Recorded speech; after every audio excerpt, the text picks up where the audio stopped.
Good morning.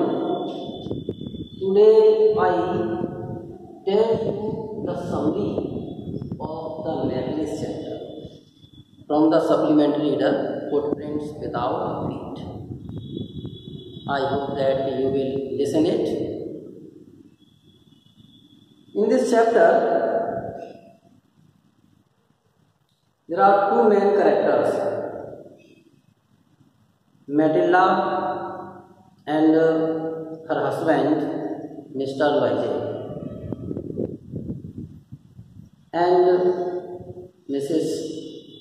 Forestier, Matilda's friend. These are main characters. The story starts from that is telling about the Matildas. What is the condition and in which condition she lives, and his ambitions are very high. But she was born in a clerk family, so there was not much dowry and not any other things, so he could marry with a rich man. So he allowed to marry a clerk that is in education in board. I am also telling Hindi of this chapter so you can listen. Yes, Matilda एक ऐसे परिवार में जन्मी थी जो कि clerk यानी उसके फादर क्लर्क थे और उसके पास इतना अधिक धन नहीं था कि वह किसी रिच पर्सन से या वेल नोन पर्सन से विवाह कर सके। उसकी महत्वाकांक्षा बहुत हाई थी, बहुत ऊंची थी और वह सोचती थी कि उसका जन्म सब विलासिताओं को प्रयोग करने के लिए हुआ है, वैभव संपन्न पूर्वक रहने के लिए हुआ है। लेकिन जब परिवार की कंडीशन उसकी ऐसी नहीं थी तो उसने स्वयं अलाउ किया और उसका विवाह एक क्लर्क के साथ हुआ जो कि बोर्ड में यानी एजुकेशन बोर्ड में था। तो जब उसके साथ विवाह हो जाता है फिर भी वह स्वयं सोचती है कि वह कितनी गरीबी से ग्रसित है और जब वह अपने पति के साथ खाना खाने के लिए डिनर के लिए बैठती है उसके सामने तो सूप वाले बर्तन को उड़ेलते हुए दूसरे बर्तन में वो कहती है कि कितने अच्छे बर्तन हैं, मैंने ऐसे बर्तन तो कहीं नहीं देखे।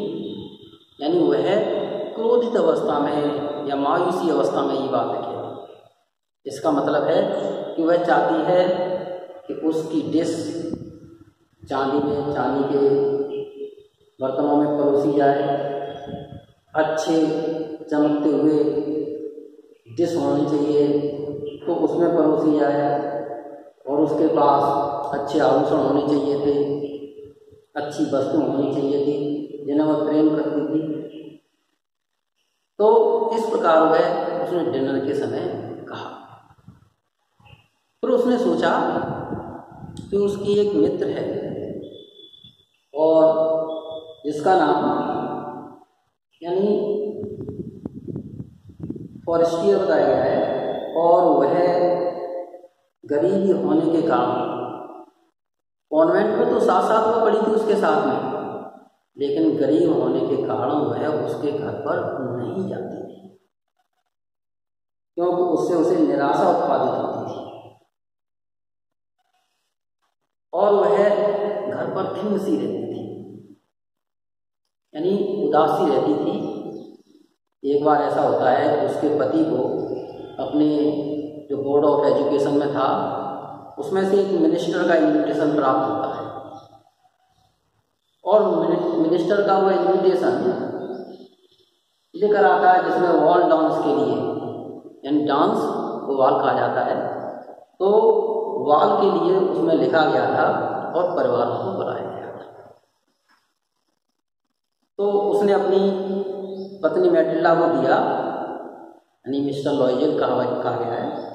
तो उसने ये कार्ड देखा और देखा कि मिनिस्टर के यहाँ से ये पार्टी बुलाई गई है, और वह बड़े हेटफुल उस कार्ड को रख देती है घृणा से, और कहती है कि किसी अपने साथी को दे देना, जो आपके साथी का हो उसको दे देना, ये कार्ड हमारे लायक नहीं है, क्योंकि मेरे पास तो ड्रेस ही नहीं पहनने के लिए नहीं है, तो मैं कैसे जाऊंगी वहाँ, कैसी लगूंगी, भद्दी लगूंगी। इस प्रकार के उसके आचरण ने ये सब चीज़ व्यक्त की। वह बड़ा निराश हो गया और सोचने लगा कि क्या किया जाए। तो उसने कहा, अरे अपने बालों में नेचुरल फूल लगा लेना, प्राकृतिक फूल तो अच्छे लगते हैं। फिर भी वह गुमसुम सी बनी रही। बाद में वह सोचता है कि चलो ड्रेस के लिए सोचें, इसकी ड्रेस तो अच्छी हम दिलवा दें। तो वह पूछता है मैटिल्डा से, ड्रेस के लिए लगभग कितने पैसे ठीक रहेंगे। तो मैटिल्डा बड़ी हिचकिचाते हुए बाद में बोलती है कि ऐसी डिमांड की जाए वो उसका पति मान ले, ऐसी डिमांड ना की जाए कि उसका पति उसे नाराज हो जाए। और उसने अपने पति से डिमांड की, यानी 400 फ्रैंक्स की, यानी 400 फ्रैंक्स की, 400 फ्रैंक्स की यानी डिमांड की। तो वह एकदम हक्का बक्का रह जाता है, लेकिन उसने जो 400 फ्रैंक थे वो बचाकर इसलिए रखे थे कि वह इससे गन खरीदेगा और उसके मित्र शिकार करने के लिए जाते हैं, और उसने सोचा था कि अगली गर्मियों में वह भी अपने मित्रों के साथ शिकार करने के लिए जाएगा, उनके दल में शामिल होगा। लेकिन फिर सोचता है चलो ये पैसा मैटिल्डा को दे दिया जाए, वह ड्रेस खरीद लेगी, और वह पैसा मैटिल्डा को दे देता है। मैटिल्डा ड्रेस खरीद के लाती है अच्छी, और जैसे ही अब ये होता है कि बाद में वो मिनिस्टर की पार्टी वाला दिन नज़दीक आ पहुँचता है, तो वह उसमें नृत्य में भाग लेना चाहती थी मिनिस्टर के यहाँ पर। तो बोली, अब मेरे पास ड्रेस तो है, लेकिन सजने के लिए मेरे पास कोई आभूषण नहीं है, मैं क्या अच्छी लगूंगी वहाँ पर, मेरा जाना ठीक रहेगा क्या। तो फिर वह निराश हो जाता है, सोचने लगता है कि समय और तो वही पैसे हैं नहीं अधिक, कैसे ही काम चलाया जाए। फिर बाद में एक थॉट आता है, विचार आता है मिस्टर लॉयजेल के माइंड में कि आप अपनी मित्र के पास जाइए, है ना, अपने मित्र के पास जाइए, जो मैम फॉरेस्टियर हैं उनके पास जाइए, और उनसे कोई आभूषण उधार के लेकर आइएगा, और उसके साथ में आप बाल डांस पार्टी में पहुंच भी जाएंगी, अपने फंक्शन में अच्छी तरीके से भाग भी ले लेंगी, बाद में वापस कर देंगे। तो वह मैम फॉरेस्टियर के घर पर जाती है, दोनों इस बात से सहमत हो जाते हैं कि आप ले आइए वहाँ से। तो वह वहाँ पर जाती है, मैम फॉरेस्टियर से मिलती है, फिर वो डिमांड करती है अपनी ज्वेलरी के लिए। मैम फॉरेस्टियर रिच वुमेन है, तो उसे आभूषण अपनी अलमारी खोलती हैं, आभूषणों का एक ज्वेल बॉक्स उसके सामने रख देती है। तो वह देखती है, सभी को शीशे के सामने पहनकर देखती है कि कौन सा ज्वेल मुझे अच्छा लगा है। और वो कहती है आपके पास यही है और नहीं है, अरे और भी हैं, तो और भी बक्स रख देती है। तो उसे बाद में ऐसा लगता है कि ये भी ले लिया जाए, वो भी ले लिया जाए, लेकिन अपने मन को बाद में बस शांत करती है और एक नेकलेस लेती है जो ब्लैक सेटिंग बॉक्स में रखा हुआ था। वह उसे शीशे के सामने पहन के देखती है, हीरो जैसे उसमें स्थितियाँ थी, तो बहुत अच्छा लगता है, और वो खुशी खुशी पूर्वक उसको ले आती है। उस वॉल डांस में जाती है और वह बाल डांस में अच्छी तरीके से डांस करती है। भव्य कपड़े पहने हुए थी और नेकलेस भी पहने हुए थी। लोग उसकी प्रशंसा कर रहे थे। वह प्रशंसा से बहुत खुशी थी और बहुत इतनी ग्लैड थी कि वह अपने को समायोजित नहीं कर पा रही थी। और उसी समय जो उसका हस्बैंड था वो वहाँ सैलून बने हुए थे, उनमें से किसी एक सैलून में लेटा हुआ था, अर्ध निद्रा में था। क्यों था वो? क्योंकि उसने भाग लिया पार्टी में भाग लेने के पश्चात वो लौट आया और वहाँ लेटा रहा। उसकी पत्नियाँ और कई लोगों की पत्नियाँ ऐसी थी जो बाल डांस में भाग ले रही थी, लौटी नहीं। कुछ वैसे व्यक्ति भी वहाँ मिले। बाद में मैटिल्डा डांस के पश्चात आ जाती है तो सभी लोगों की प्रशंसा प्राप्त होती है। प्रशंसा से वह बहुत खुश है और ऐसा प्रतीत होता है वह कोई अच्छी स्वर्ग की परी हो, ऐसे स्वयं को वो महसूस करती है। बाद में वह वहाँ से चलती है। सुबह का समय था, 4 बजे का, तो देखती है कि चलो करके चलें, लेकिन उसका पति कहता है नहीं रुको, अभी थोड़ी देर में चलते हैं। लेकिन वह सुनी अनसुनी कर देती है और जो लॉयर था वह एक शॉल को निकालता है, उसके ऊपर अपने ऊपर डाल देता है। सर्दी पड़ रही थी काफ़ी। फिर वो मैटिल्डा को नीचे उतर आती है सीढ़ियों से, तो वह भी उसके साथ उतर कर चल देते हैं। तो कैब देखते हैं, कोई तांगा मिल जाए, कोई कैब मिल जाए, हाथ भी देते हैं कोई कैब रोक ले, लेकिन उस समय कोई रोकता नहीं है। तो थोड़ा गली में चलते हैं, फिर चौराहे पर पहुंचते हैं। तो बाद में उन्हें एक कैब पुरानी मिलती है जो कि सुबह के समय चला करती है। तो वो उस कैब में बैठ जाते हैं, दोनों लोग बैठ जाते हैं और वह कैब जहाँ तक है उनके घर के पास छोड़। और अब मैटिल्डा है वह अपने वस्त्रों को, आभूषणों को उतारती है और उसने भी ड्रेस उतारना प्रारंभ कर दिया, क्योंकि उसे याद आता है कि उसे अब जल्दी ही 10 बजे तक अपनी ऑफिस में पहुंचना है। तो होता यही है कि वह भी अपने वस्त्रों उतारने के लिए जाती है मैटिल्डा, तो शीशे के सामने खड़ी हो जाती है और देखती है वो कैसी लग रही है। वह अपनी ड्रेस को देखती है, बहुत अच्छी दिखाई देती है और तुरंत ही उसकी नजर जाती है कि नेकलेस, और उसकी नेकलेस नहीं था और उसकी चीख निकल जाती है। तो मिस्टर लॉयजेल हैं, वह कहते हैं क्या बात हुई, क्या मामला है? मेरा नेकलेस, मेरा नेकलेस, अरे तुमने कहीं रख तो नहीं दिया है? तो फोल्ड में देखते हैं, कपड़ों की फोल्ड में देखते हैं तो कहीं नहीं मिलता। तो फिर सोचते हैं कि आपने किसी कैब का नंबर लिया जिसमें हम बैठे थे? वो पूछता है कि आपने लिया? तो दोनों कहते हैं नहीं ले पाए। दोनों ही बड़े दुखी होते हैं और यहाँ तक कि उसे नींद भी नहीं आती है, वो बेड पर भी नहीं जाती है।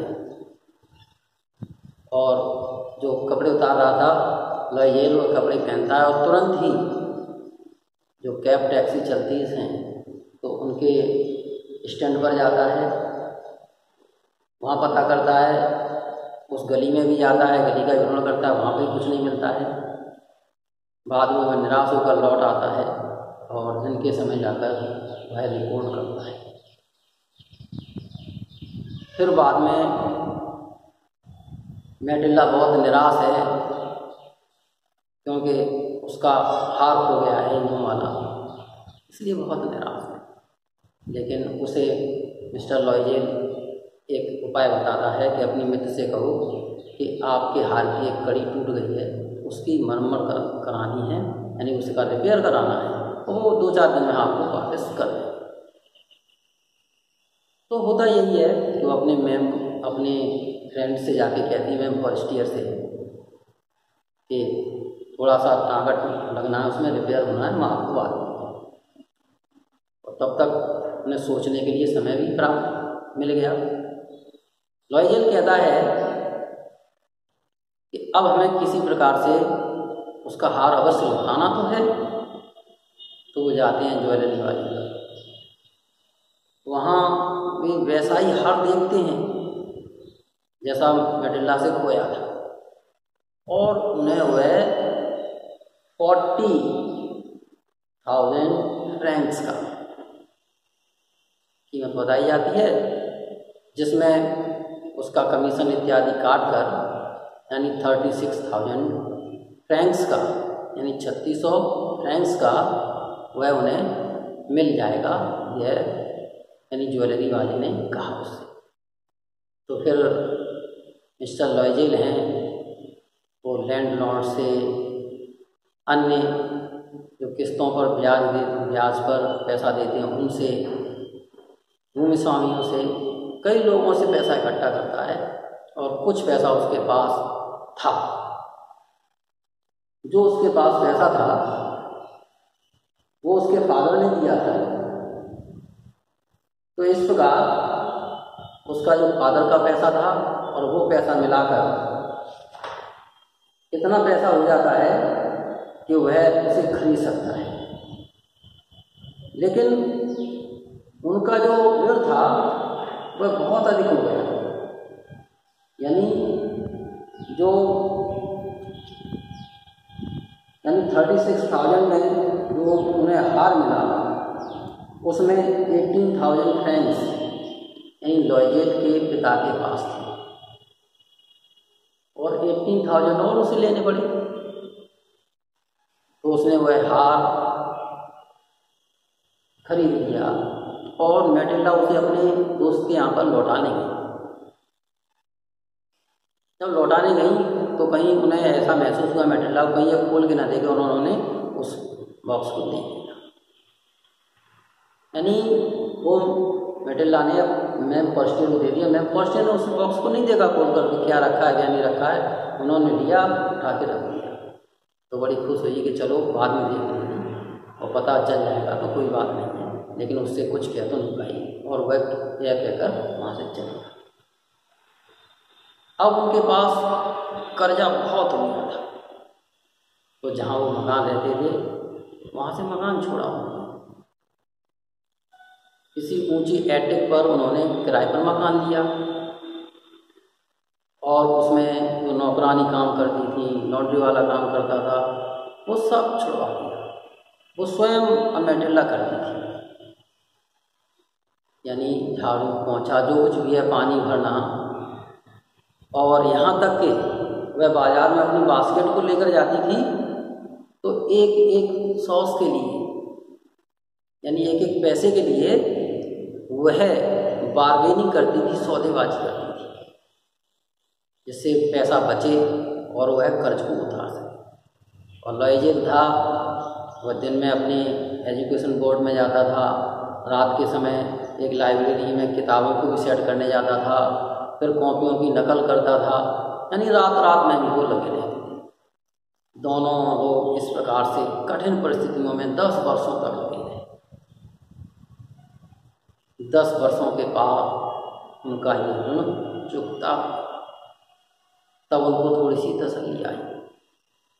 तो वहाँ पर मैटिल्डा लॉयजेल थी, कभी अपने खिड़की के पास बैठ जाया करती थी और सोचती थी कि वो भी दिन था, बाल डांस में मैं कितनी सुंदर लग रही थी। अब 10 वर्ष हो गए हैं, इन 10 वर्षों में मैंने इतनी मेहनत की है कि मैं एक बूढ़ी औरत के समान दिखाई देने लगी, मैं बहुत कुरूप हो गई। कितनी परिस्थितियाँ थोड़े से समय में ही कितनी परिस्थितियाँ बदल गई, और समय कब बदलता है यह पता नहीं चलता, छोटी छोटी बातें भी समय को बदल देती। फिर एक दिन वह एक गली से गुजरती हुई जा रही थी, तो उस गली में मैम पर्स्टियर मिली, जो कि अपने बच्चे को लिए हुए जा रही थी, और उस गली में यानी चैम्प एलिसेस है गली, उसमें संडे के दिन वह अपने गोद में लेकर जा रही थी बच्चे को। तो मैम फॉरेस्टियर से पहचान नहीं पाती हैं। मैटिल्डा ने रोका और कहा, यानी उसका नाम जेने लेकर कहा, है ना, गुड मॉर्निंग जेने। तो उसने कहा किसी ने आवाज़ तो लगाई है और बहुत चिर परिचित नाम भी लिया है मेरा। तो वह जाती है, अरे जेने, और वो जेने कहती है मैम फॉरेस्टियर से। मैम फॉरेस्टियर कहती हैं आप कौन हैं, मैं आपको जानती नहीं हूँ, आप तो बिल्कुल अजनबी हैं, आप बताइए। तो मैटिल्डा बताती है कि मेरा नाम मैटिल्डा है, मैं आपकी फ्रेंड हूँ। तो वह बड़ी ही मतलब आपस में गले मिलती हैं। कहती है तेरी तो सूरत बहुत बदल गई है, क्या हुआ तेरे को? तो वो कहती है वो तुम्हारे कारण ही हुआ है। तो मेरे कारण क्या हुआ, मुझे बताइए सही। तब वो बताती है कि मैं तुम्हारे यहाँ से हार ले गई थी, वो हीरो वाला वो खो गया था। फिर मैंने उसे एक ज्वेलरी वाले से लिया तो काफ़ी पैसा इधर उधर से उधार लेना पड़ा। उसे चुकाने के लिए हमने 10 वर्षों तक बहुत मेहनत की है। उस मेहनत के परिणाम स्वरूप मेरी स्थिति ये बन गई है और मैंने आपको लौटा दिया है वह डायमंड का हार जो कि हमें 36,000 फ्रैंक्स का पड़ा था। तो कहती है अरे मैंने उसे देखा भी नहीं और वह तो केवल झूठा था, यानी नकली था, सही अच्छे हीरो का नहीं था। और वह बाद में पश्चाताप करती है, लेकिन पश्चाताप से कहीं कुछ होता नहीं है। यहीं पर आपका चैप्टर समाप्त हो जाता है। Thank you so much to you.